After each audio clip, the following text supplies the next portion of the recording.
Try it again. Oh, Commissioner Silver. Okay, can you hear us Commissioner now? Coleman will be joining us in a moment. Commissioner Hello? Sylvie, can you hear us? Yes, sir. I can't see you though. I see this. I still see the seal. Okay, well, you'll probably get that wonderful view once we go on.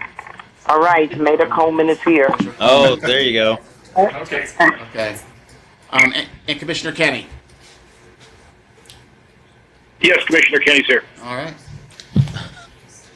Let's go ahead and convene the Thursday, February 15th agenda of the Missouri Public Service Commission. Good afternoon. Good afternoon. The first order of business is to approve minutes from the February 7th agenda. Those were distributed in advance. Are there any comments, questions, or corrections? No. No. All Nope. those in favor?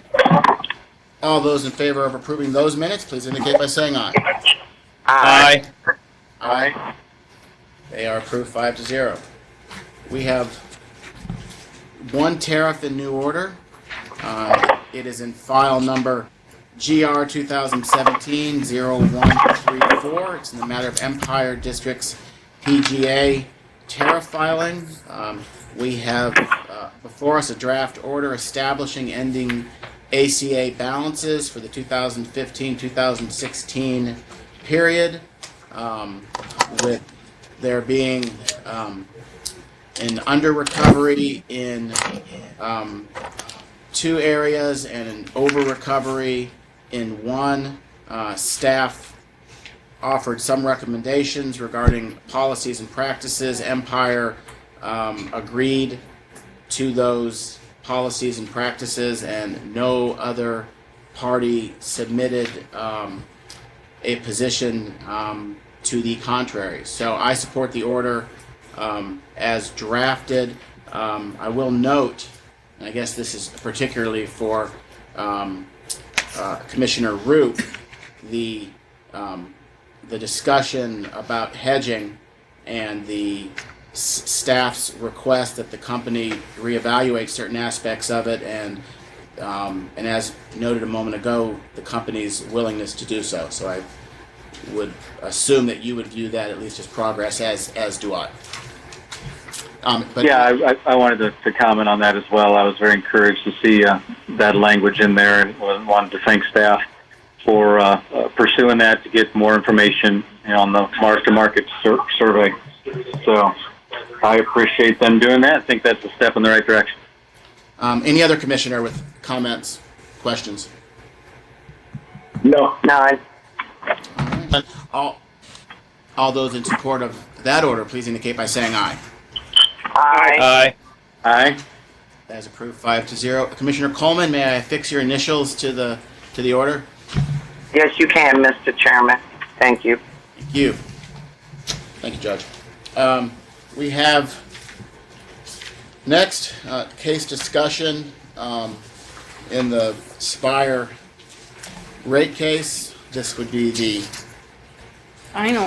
final for sure, but is it the third or fourth case discussion? Fourth. That must be a new record, at least in my tenure. All right, so the judge erred on the side of over inclusion of issues remaining. I think, at least based on my recollection of the agenda discussion, the case discussion last week, a good number of these were resolved, but I don't have a problem with them being on the memo, just to make absolutely certain that there is support from the commission on each of these issues. The first is the tax cut issue, and my memory is that I laid out a proposal to deal with the tax savings that I think there was support from the commission, from the balance of the commission, but let's go ahead and make sure of that. What I am advocating is that we reflect the tax cut savings in rates going forward starting March 28th. And that's from the reduction from 35 to 21%, and that's about 16.6 million estimated by staff. And then we would put a tracker on that to ensure that the estimate is in fact accurate and make up the differences, or at least at the next rate case we would have the option of incorporating any overage or underage in the revenue requirement. The next component was the ADIT, and what I'm advocating is that we take the estimate, and I think we had a couple of estimates in there, one from staff and one from the company, but we take the estimate for what that balance reduction should be, but then put a tracker on that as well, because I think the evidence was not nearly as clear, or is not 100% clear as to what that amount should be.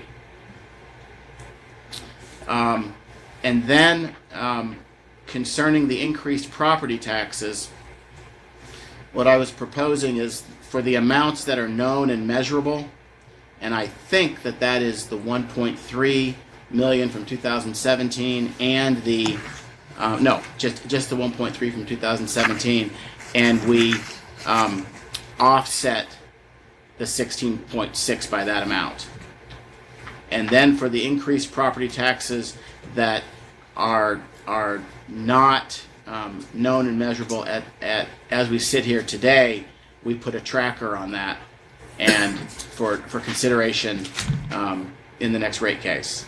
And that would be, at least my numbers here show 1.4 million plus the 400,000 for the AMR devices.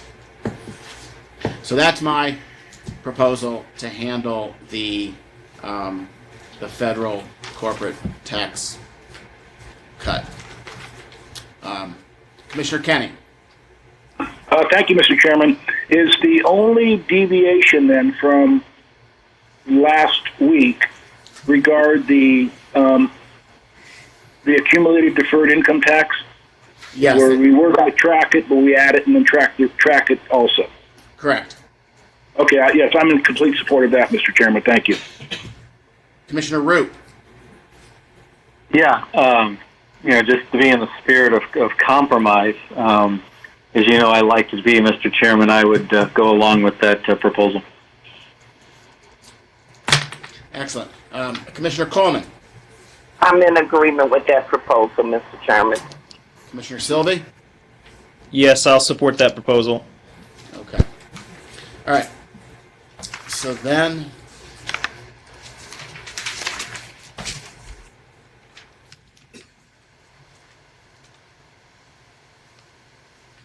that resolves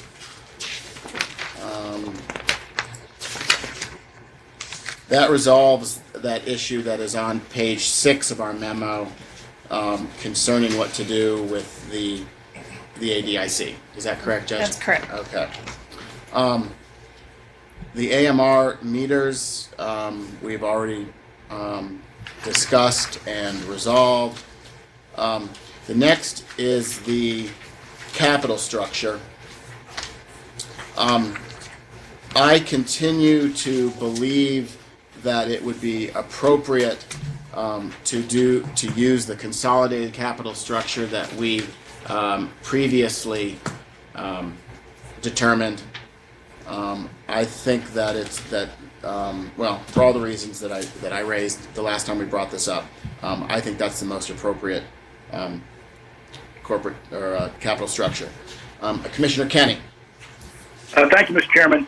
As I made the statement last week, each agenda I listen closely to what other commissioners say, and what other commissioners often give me. You other commissioners often give me things to think about when I walk away from agenda.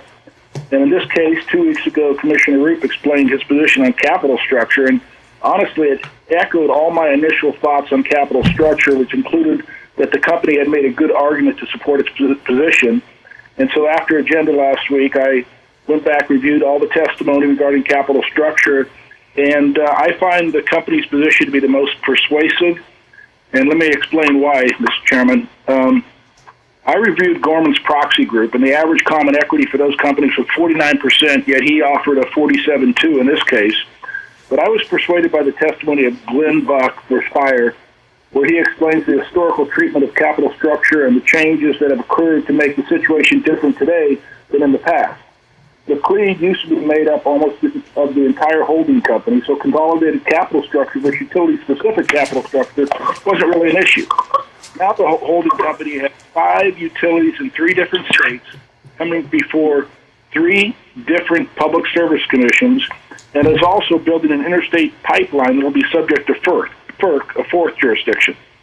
So those changes make it reasonable to look at the utility capital structure in this case and not the consolidated capital structure. So I am persuaded by Gorman's testimony on this issue, and I'm going to side with the with Spire, Missouri, 54.2 and 45.8 debt. Commissioner Root. I can't really sum it up better than what Bill has just articulated. I'm going to stay with my original position and go with the company's the company position. Commissioner Coleman. Mr. Chairman, I think that your comments best represent where I am on this. So that's my position. Commissioner Sylvie. So I'm willing to go with the company's capital structure, but the one issue that sticks out to me is the $210 million balance that Mr. Gorman raised as part of the goodwill from the previous case. But in Mr. Hevert's rebuttal testimony, he specifically says that that was not part of the company's calculation to get to the 54%. So what I would like consideration of is if we go with the 54%, that we have somehow a footnote inserted that that $200 million cannot be used in that calculation or is not used in that calculation. Commissioner Sylvie, this is Commissioner Kenny. Are you asking that we put in the footnote of Hebert's rebuttal testimony where he makes that statement, and we include that as the footnote? I'm asking that if we give them 54%, that it is in the order that is not part, that cannot use that to get to the 54%. The way I interpreted it, I share your concern, Commissioner Sylvie. The $210 million, that was the acquisition premium paid by Spire. The problem, from my perspective, with Gorman's position is it was difficult, if not impossible, to determine where that money came from, whether it was equity, whether it was debt. I think it's likely that a good chunk of it was equity, but we don't know, and it may be one of those things that's not knowable. It was actually one of the reasons why I shied away from the equity-rich capital structure advocated by Spire. In the surrebuttal testimony, it specifically says no portion of the goodwill balance has been included in the company's proposed cost of service in these proceedings. So if that's the case, then I think that putting it down as part of the order that is not part of how we got to 54%, or that can't be part of the 54%, I think should satisfy the concerns. It would satisfy my concerns anyway. Well, let's do this. I think there's 3 votes for the Spire capital structure. So that's the main direction you need. Judge, based upon what you've heard, and this is not the, I'm gonna see if you can try to draft something that satisfies Commissioner Sylvie's request, and then we will obviously all have an opportunity to look at it when we take this up for a vote. I'll try to make that the next section I'm able to give you all to review. Okay. Thank you, Judge. All right. So then,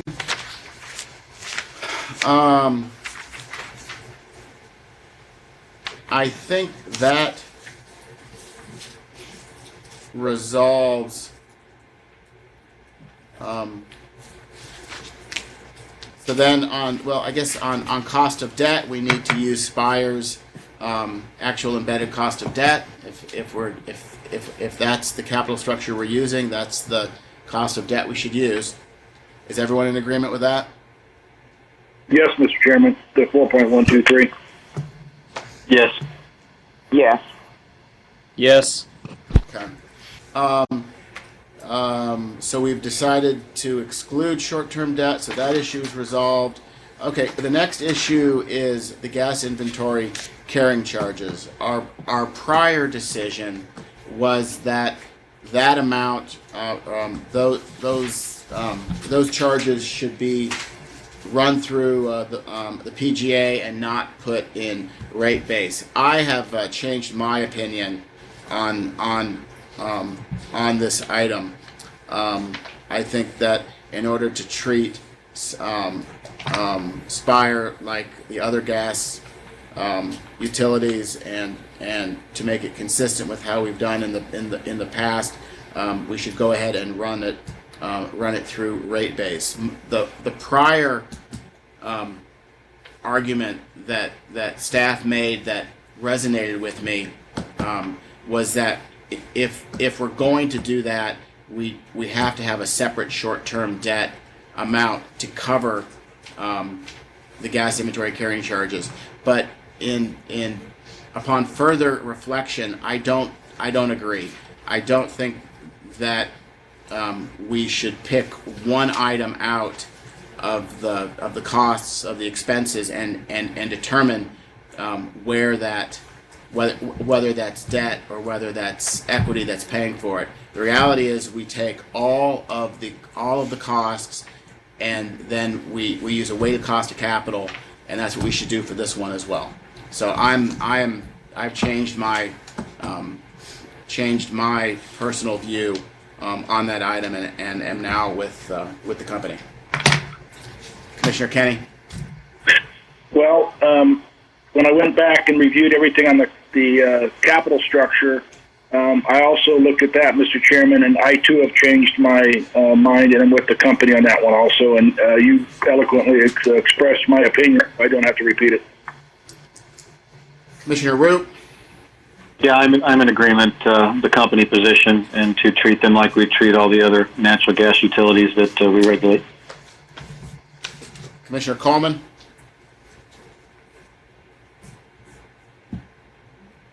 Commissioner Coleman.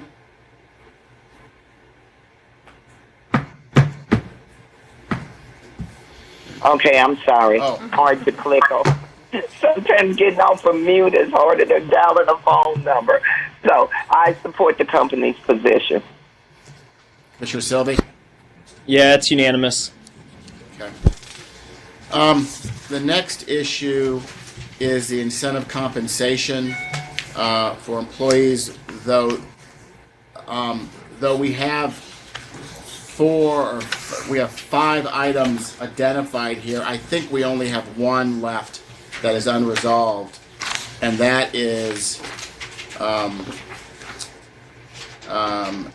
D. And so the issue here is, I think we made a decision last week, at least 4 of us agreed, that going forward, we do not want the company to have an incentive compensation package that includes an earning-based component. And going forward, we do not want that included in rates, and we don't want going forward for it to be capitalized based upon whether the labor is in connection with capital work, a capital project. Having said that, I don't think it is appropriate to go backwards and try to figure out the extent to which the company capitalized earnings-based compensation in the past. I don't think that the evidence is supportive of that approach. It feels a little bit like retroactive rate making. If the company was doing something in violation of a tariff, then we should have a complaint case and we should take that issue up. But I don't think that the prior black box settlements necessarily made it clear what to do on this, which is one more reason why I don't like black box settlements. But I'll return to script. Amen. Amen to, about returning to script. No, about the black box Yeah. settlement. Okay. I'm going to change my position on this narrow issue, that I don't think we should go backwards and try to capture the extent to which earnings-based compensation was capitalized. But I want to make it very clear that going forward, that this commission does not approve of that practice. Commissioner Kenny. Thank you for bringing this issue back up, Mr. Chairman. I was unaware that 1.9 million of past earnings incentives was up for recapture. I realized the 4.8 million that is non-union incentives, earning based. I did not support that, but I appreciate you bringing this up. I'm in support of your position. Commissioner Root. Yeah, I'm still not 100% sold why it's bad policy to do this moving forward, but I definitely don't want to go back and do any recoup. So in the spirit of compromise, Mr. Chairman, I could go along with your with your position, especially since last time it was a 4-1, and I believe that's where the votes are. Commissioner Coleman.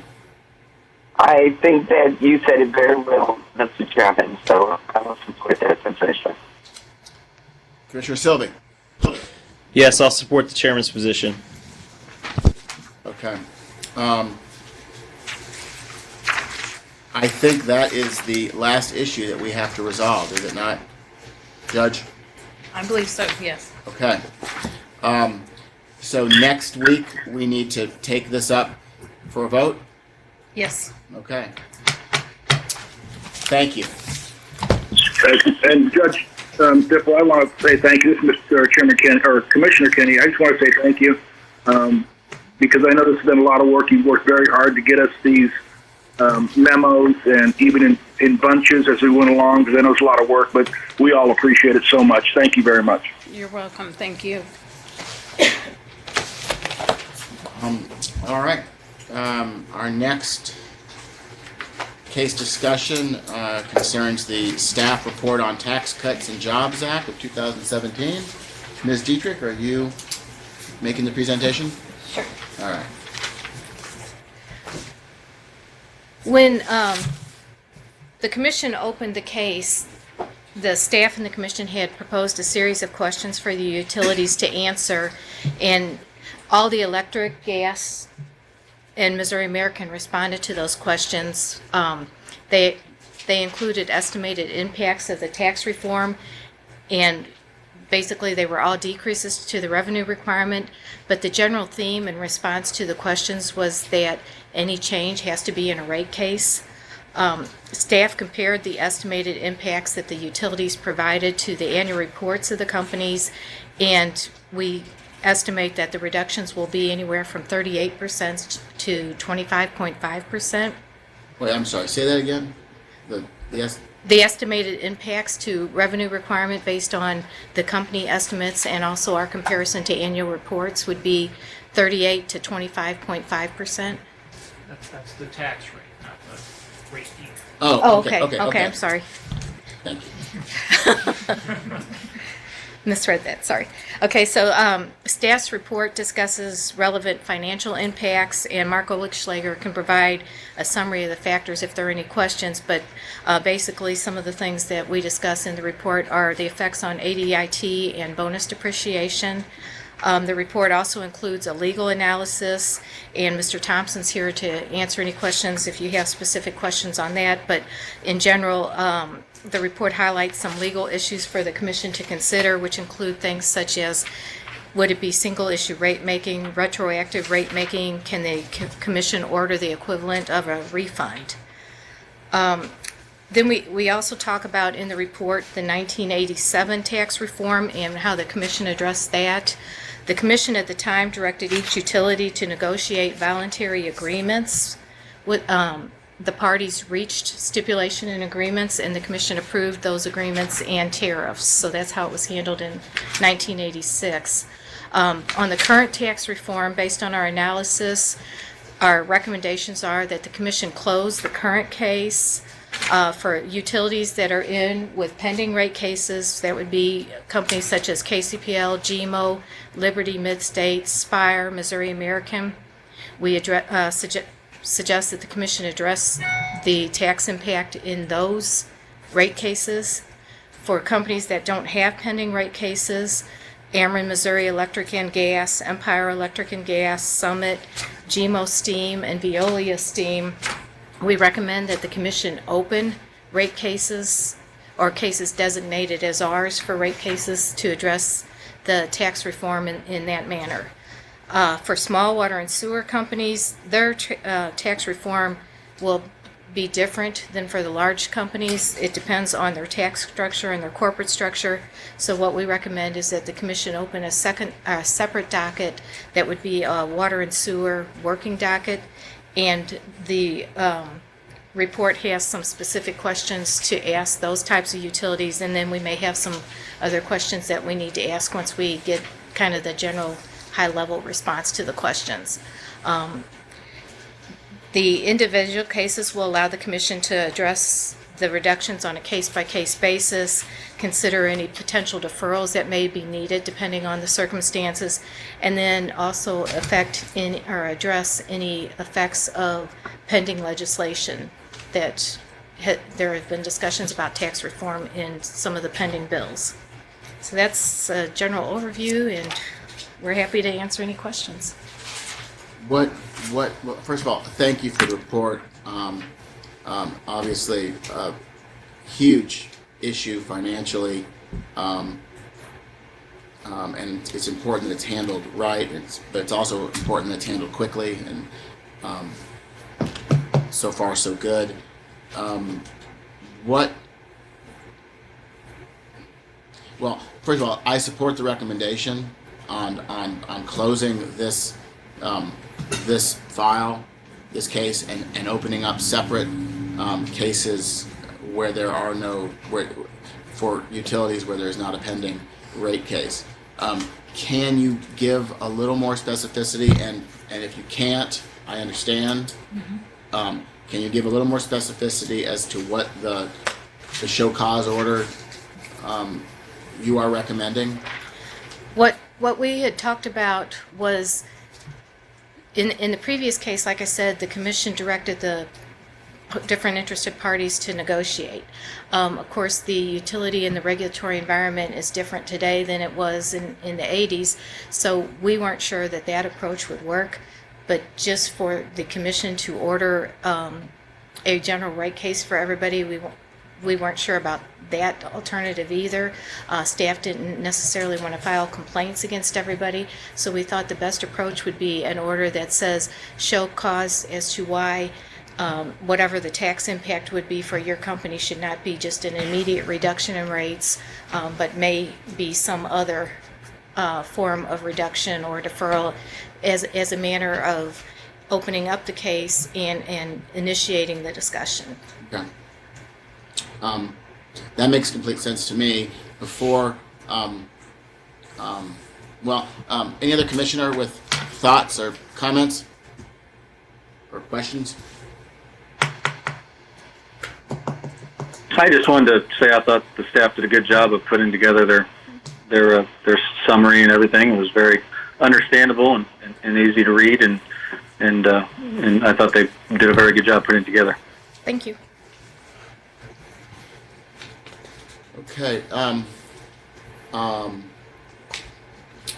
Judge Woodruff, if can we, by delegation, ask you to implement these recommendations As far as opening up, as far as Separate closing this case and opening up those individual cases, and then of course staff can file whatever it wants to file in each of those cases, and then each of those would be a contested case, presumably. to answer your first question, yes, I believe we can do that by delegation. That would be faster to do it, not have to wait for the next agenda. Okay. As far as what you want in those orders, do you want staff to file a motion for some sort of a show cause order, or should I just go ahead and do a show cause order? I think let staff make the request for the show cause in each individual case. Okay, So all you're doing is opening up the cases. we can certainly do that. Now, I guess the other thing is you could open up the case just by making the request for the show cause order, couldn't you? So Yes, maybe that's actually the cleanest way to do it. So all we would be asking you to do is to close this case, Okay, and then staff would file motions for show cause show cause in each of those cases that they deem appropriate, and that would open them up. Okay. Any other commissioner with thoughts on that approach? Comments, concerns? No, it sounds good. Thank you, Mr. Chairman. Yeah, I'll support that approach. Okay. Well, thank you. okay, thank you. We do have one closed session item, but before doing that, let's real quickly go over scheduling.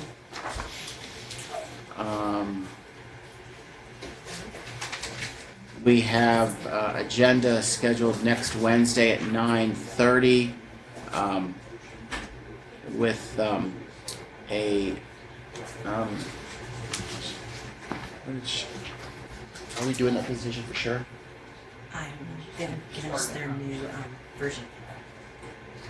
They're Okay. gonna get straight active version 12. Okay, well, we'll hold on again.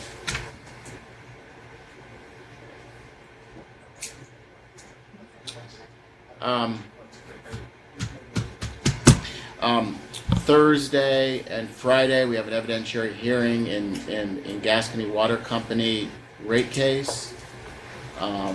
Monday, the 26th, we start Missouri Americans rate case. That goes for 2 weeks. Wednesday, February 28th, we've got agenda moved to noon in order to accommodate the evidentiary hearing. And again, on March 7th, we've moved agenda to noon to accommodate the Missouri American hearing. Starting March 12th, we have an evidentiary hearing in the Great Plains Energy Westar merger case.